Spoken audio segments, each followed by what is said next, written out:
Ya, selamat pagi anak-anak. Sebelum materi selanjutnya kita mulai, kita awali dengan Pangastungkara, Panganjali Umat Om Swastiastu. Selamat pagi. Pagi ini Bapak akan melanjutkan materi agama Hindu di kelas 12 mengenai tentang sejarah agama Hindu di Indonesia. Nah, untuk materi sebelumnya itu silahkan anak-anak pelajari karena kita terdesak oleh waktu juga, karena ketemu cuma 2 minggu sekali, jadi akan Bapak lanjutkan saja materinya mengenai sejarah agama Hindu di Indonesia. Ya. Nah, dalam mempelajari sejarah agama Hindu di Indonesia, yang perlu kalian pahami dalam mempelajari sejarah mungkin sama ya dengan sejarah-sejarah yang mungkin kalian dapatkan di kelas 10, yaitu yang terpenting kalian ingat adalah apa saja yang dilakukan ketika itu, kemudian tokoh-tokoh, kemudian peninggalan-peninggalan di setiap zaman yang akan diberikan.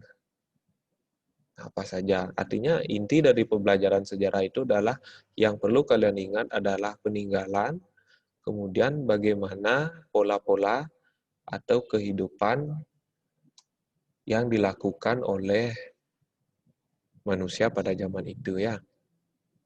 Begitu pula di sejarah agama Hindu di Indonesia. Nah, di dalam sejarah agama Hindu Indonesia yang ada di Indonesia akan dibagi menjadi dua. Dibagi menjadi dua, yaitu zaman prasejarah dan zaman sejarah agama Hindu. Yang kita bahas pertama-tama itu adalah zaman prasejarah. Zaman prasejarah maksudnya ini zaman di mana mulai awal peradaban manusia. Maro ada manusia. Kemudian manusia-manusia ini belum mengenal kebudayaan seperti kamu sekarang. Belum mengenal tulisan, belum mengenal etika-etika dan lain sebagainya. Nah, masih seperti apa ya? Kalau dibilang binatang, hampir mendekati tapi lebih sempurna. Nah, peradaban ini diperkirakan sekitar 2 juta tahun yang lalu. Artinya manusia belum seperti sekarang. Belum mengenal pakaian, belum mengenal kebudayaan dan kebersihan dan lain sebagainya. Nah, manusia purba yang hidup pada zaman prasejarah itu dapat dikelompokkan menjadi 3. Yang pertama itu adalah Meganthropus Paleojavanicus, atau manusia purba yang paling purba sekali peradaban, seperti yang Pak katakan tadi itu. Belum punya tempat tinggal, pola hidupnya masih nomadan. Tahu anak-anak nomadan? Tahu? Keliling-keliling dia, tidak punya tempat tinggal tetap. Nah, kemudian selanjutnya itu ada Homo erectus atau Pithecanthropus, yaitu manusia purba yang sudah bisa berjalan tegak, tapi bentuk muka dan postur tubuhnya besar, bentuk mukanya masih mendekati kera. Ya. Kalau yang Meganthropus Paleojavanicus ini masih jalannya membungkuk, tidak tegak sekali. Nah, yang ketiga itu adalah manusia purba yang jenisnya Homo sapien, yaitu leluhur kita yang sampai sekarang mirip dengan manusia sekarang ini. Nah, itu dulu supaya anak memahami apa itu zaman prasejarah, kemudian bagaimana kehidupan mereka, dan jenis-jenis manusia pada zaman prasejarah sampai sekarang. Zaman prasejarah merupakan zaman belum adanya budaya kehidupan atau peradaban seperti sekarang. Itu zaman prasejarah. Salah satunya yang paling mudah kalian pahami adalah manusia pada zaman itu belum mengenal tulisan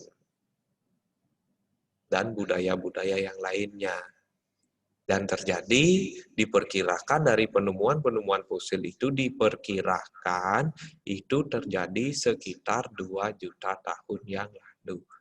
Pada saat itu sudah ada peradaban manusia, tapi belum sempurna seperti spesies ketiga, yaitu Homo sapiens. Sudah? Nah, kemudian, ini gambarnya, ada sedikit gambar perkembangan manusia dari Meganthropus Palenio-Japanicus sampai Homo sapiens. Ya. Nah, kemudian pembagian zaman prasejarah. Yang pertama itu adalah zaman batu tua atau Paleolitikum. Kemudian yang kedua itu ada zaman batu madya atau Mesolitikum. Kemudian zaman batu baru atau juga disebut dengan Neolitikum. Kemudian berkembang lagi sesuai dengan peradaban saat itu disebut dengan zaman batu besar atau Megalitikum.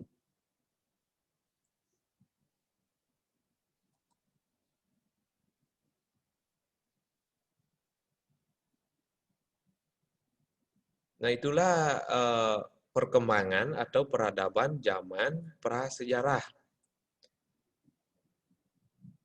Ya, sudah?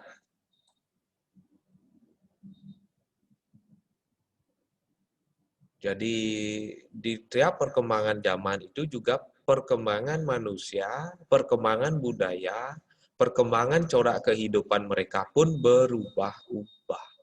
Tidak sama dari zaman ke zaman. Pak lanjutkan dari zaman batu tua. Nah, zaman batu tua ini merupakan zaman yang pertama. Masa ini berlangsung dari sekitar 2 juta tahun yang lalu. Nah, ini zamannya dari zaman Meganthropus Palaeo-Javanicus sampai Pithecanthropus erectus atau Homo erectus. Peradaban masa itu manusia masih dengan pola kehidupan nomaden. Begitulah corak mereka. Nah, dengan peninggalan mereka yang paling dapat dilihat sampai sekarang yang sudah memfosil yaitu berupa kapak genggam yang terbuat dari batu. Hanya itu saja perbekalan atau modal mereka hidup. Dalam kehidupan mereka, mereka belum berkoloni. Ngerti anak-anak maksudnya belum berkoloni? Mereka belum hidup bersama-sama. Mereka masih hidup individu. Seperti kalau binatang pun sekarang di alam bebas itu hidupnya berkoloni. Kalau manusia pada zaman batu tua ini belum.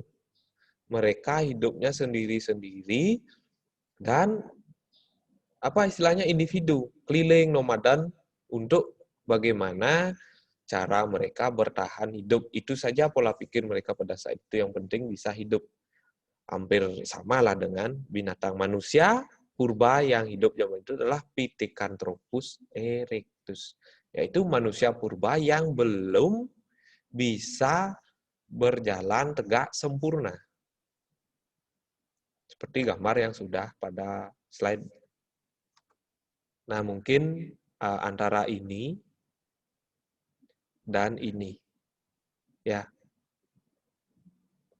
Itu yang termasuk dalam kategori Pithecanthropus. Masih bengkut dia, tapi besar. Tangannya lebar, kakinya lebar. Proporsional tangan dan kaki hampir sama.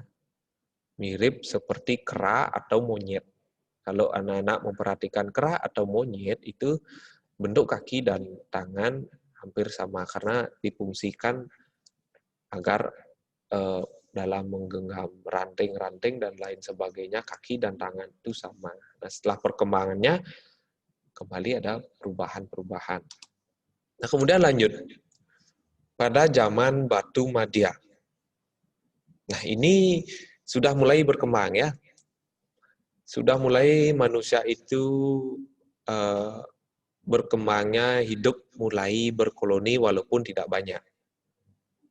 Sudah mulai mengenal alat-alat dapur atau istilahnya di dalam zaman Batu Madya itu disebut pebble. Ya, untuk mengolah hasil buruan mereka. Mereka kalau zaman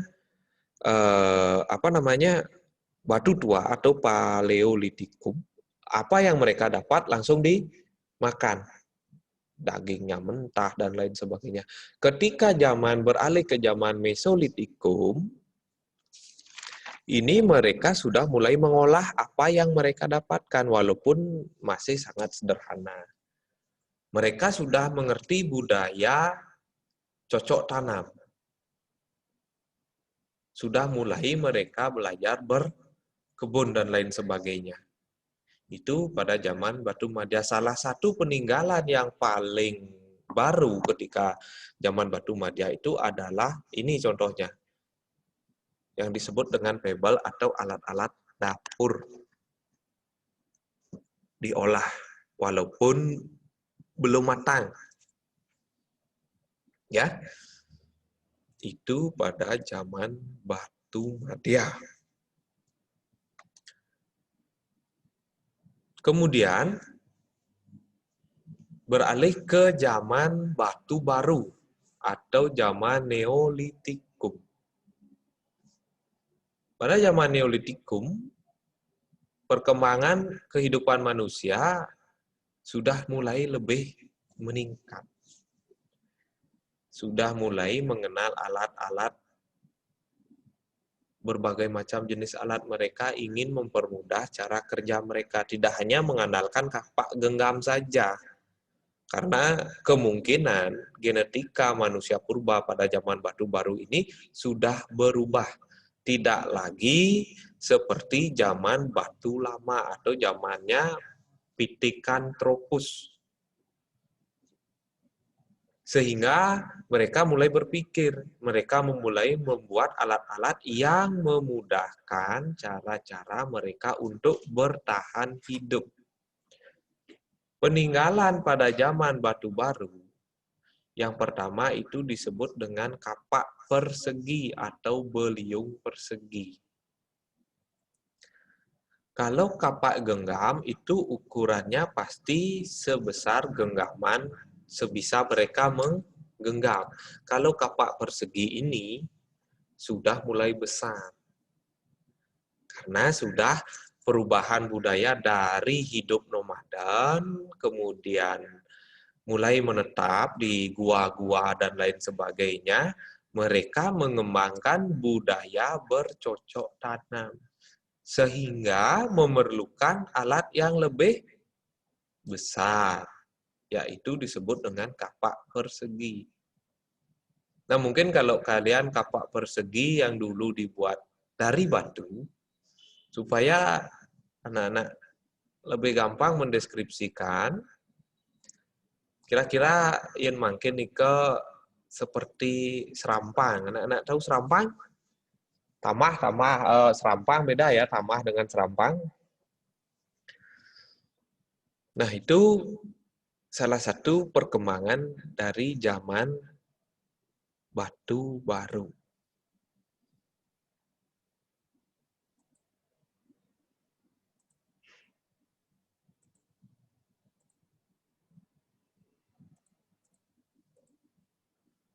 Ya. Kemudian peninggalan selanjutnya itu ada kapak lonjong. Nah, kapak lonjong ini hampir mirip dengan kapak genggam, tapi lebih panjang. Nah, merupakan alat bantu manusia purba yang berbentuk lonjong. Ini berfungsi untuk memotong kayu dan berburu. Nah, kapak lonjong ini banyak ditemukan di daerah Papua. Nah, itu perkembangan alatnya. Kemudian gerabah. Nah, karena sudah dari zaman batu madya, manusia sudah mulai memasak dan lain sebagainya. Ketika zaman batu baru, mereka mulai memfungsikan alat-alat untuk makan. Entah itu bentuk periuk, tembikar. Tahu anak tembikar tuh? Kalau sekarang itu jembung, anak-anak jembung. Nah, jembung tapi terbuat dari mangkok yang terbuat dari tanah. Nah, gerabah ini banyak ditemukan di daerah Sulawesi, Jawa, dan Sumba. Sudah bisa membentuk buat sendok dan lain sebagainya untuk mengaduk itu sudah mulai zaman batu baru. Sudah mulai memasak dia pakai kuali dari tanah.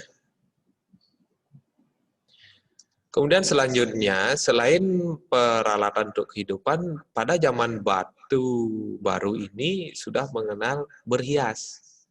Ya, tapi perhiasannya masih terbuat dari kayu. Wah, bobot bonawang ya fashion guys. Sudah mulai menutupi bagian bawah dari pinggang. Bagian atas ini masih terbuka, baik laki ataupun perempuan. Ya, bagian atas ini dihiasi mungkin dengan gelang dan kalung yang terbuat dari kayu. Udah mulai modis dia, modisnya pada zaman itu ya.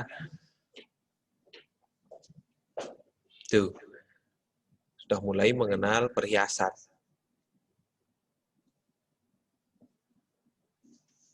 Nah, bagian-bagian perhiasan ini banyak ditemukan di daerah Jawa. Ya. Nah, selanjutnya zaman logam.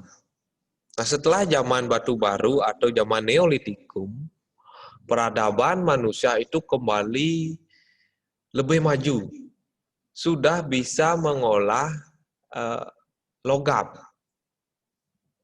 Sudah bisa mengolah alat-alat dari perunggu. Mereka mencari bahan-bahan itu dalam kandungan tanah mengandung mineral logam, perunggu, besi, dan lain sebagainya. Dan mereka olah dalam bentuk karya-karya seni.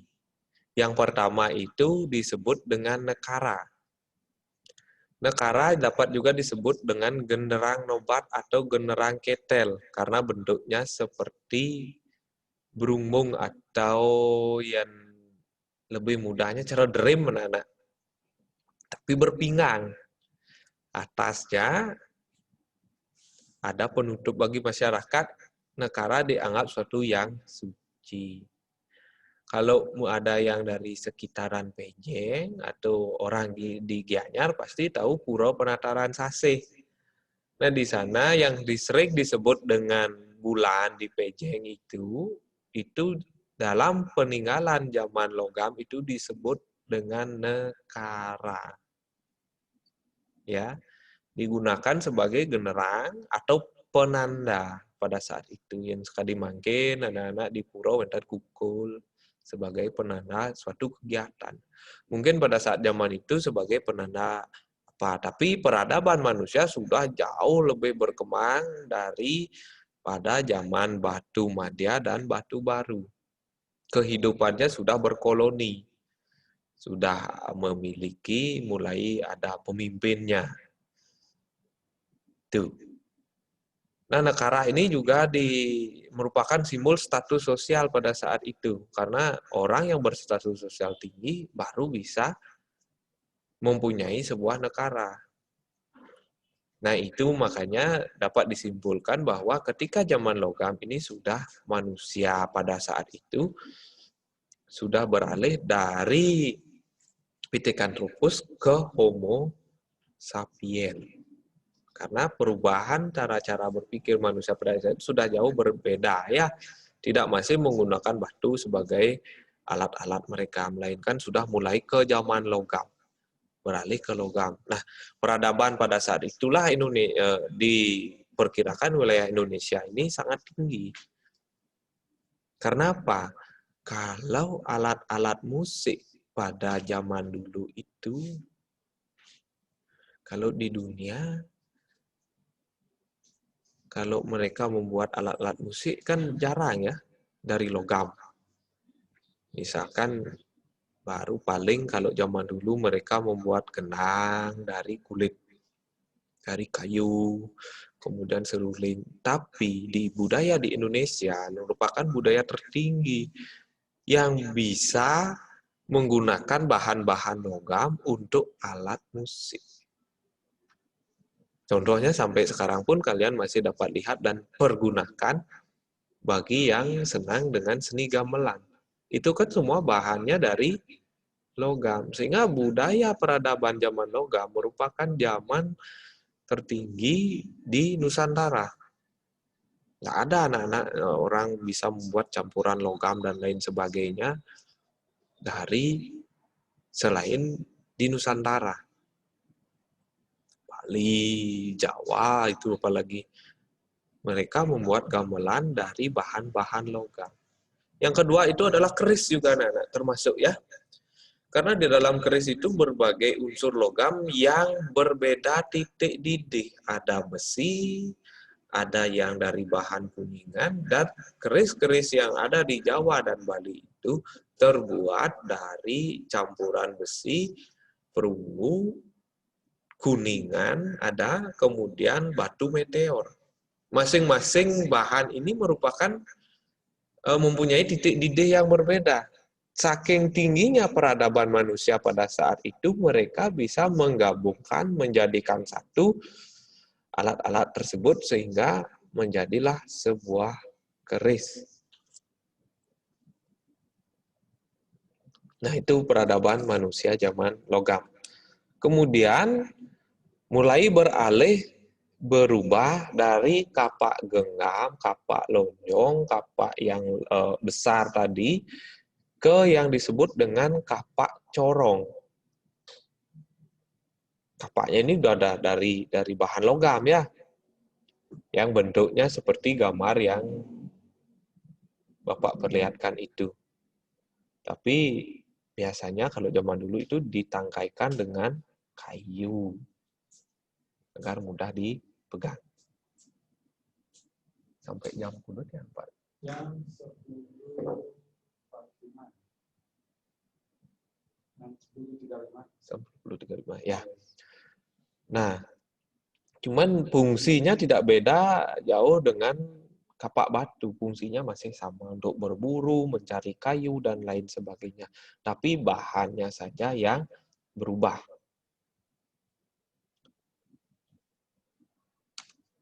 Kemudian arca perunggu.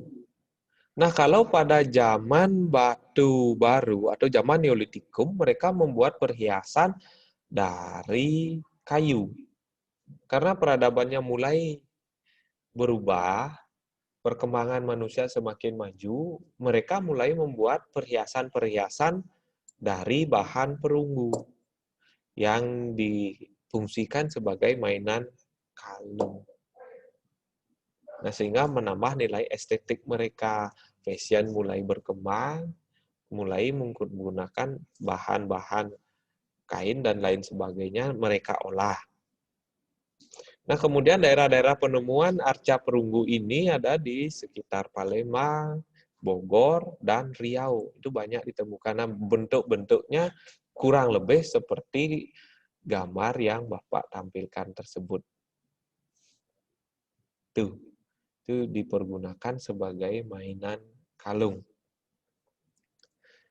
Nah, untuk pertemuan kali ini, karena mengingat waktu dan masih harus belajar di sesi berikutnya, kita lanjutkan pada pertemuan berikutnya.